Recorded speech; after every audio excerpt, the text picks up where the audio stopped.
Sylhet city কর্পোরেশনের mayor Ariful Haque চৌধুরীকে ১৫ দিনের সময়সীমা বেঁধে দিয়েছেন সিলেট বিভাগের পরিবহন মালিক শ্রমিক নেতৃবৃন্দ।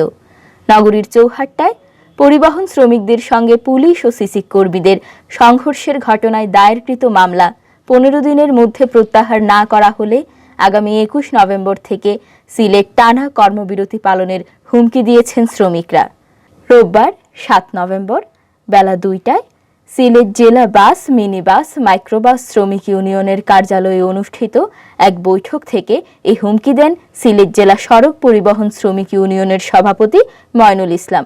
সিলেট নগরীর চৌহাট্টায় অবৈধভাবে গড়ে ওঠা মাইক্রোবাস ও প্রাইভেট কার স্ট্যান্ড উচ্ছেদকে কেন্দ্র করে চলতি বছরের ১৮ ফেব্রুয়ারি পরিবহন শ্রমিকদের সঙ্গে পুলিশ ও সিসি কাউন্সিলর কর্মীদের তুমুল সংঘর্ষ হয়।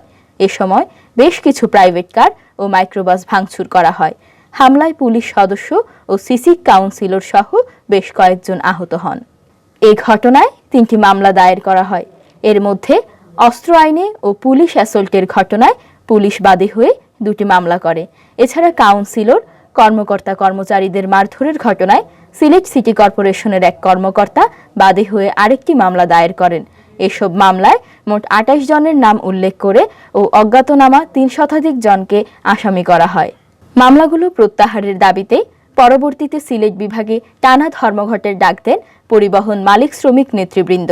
উদ্ভূত পরিস্থিতিতে সংঘর্ষের ঘটনার দুদিন পর ২১ ফেব্রুয়ারি রাতে নগর ভবনে সিলেট সিটি কর্পোরেশনের মেয়র, কাউন্সিলর বৃন্দ ও ব্যবসায়ী সহ সমাজের বিশিষ্ট নেতাদের সঙ্গে শ্রমিক নেতাদের বৈঠক শেষে ধর্মঘট প্রত্যাহারের সিদ্ধান্ত নেন পরিবহন শ্রমিক নেতৃবৃন্দ।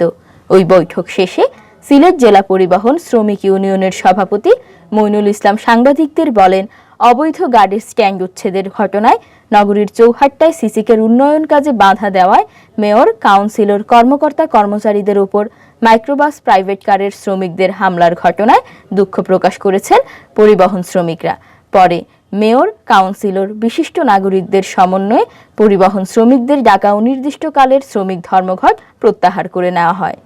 এ সময় ময়নুল আরও বলেন, নগরীর চৌহাট্টায় হামলার ঘটনায় সিসিকের দায়ের করা মামলাসহ ৩টি মামলা আইনানুগ প্রক্রিয়ায় দ্রুত নিষ্পত্তি করা, ভাঙচুরকৃত গাড়ির মালিকদের ক্ষতিপূরণে সহায়তা এবং নগরীতে মাইক্রোবাস, প্রাইভেট কারের স্ট্যান্ড করে দেওয়ার আশ্বাসের পরিপ্রেক্ষিতে ধর্মঘট স্থগিত করা হয়েছে। এদিকে সেই বৈঠকের পর ৭ মাস পেরিয়ে গেলেও মামলাগুলো নিষ্পত্তি হয়নি। কিছুদিন আগে এসব মামলার আসামিদের বিরুদ্ধে ওয়ারেন্ট জারি হয়েছে।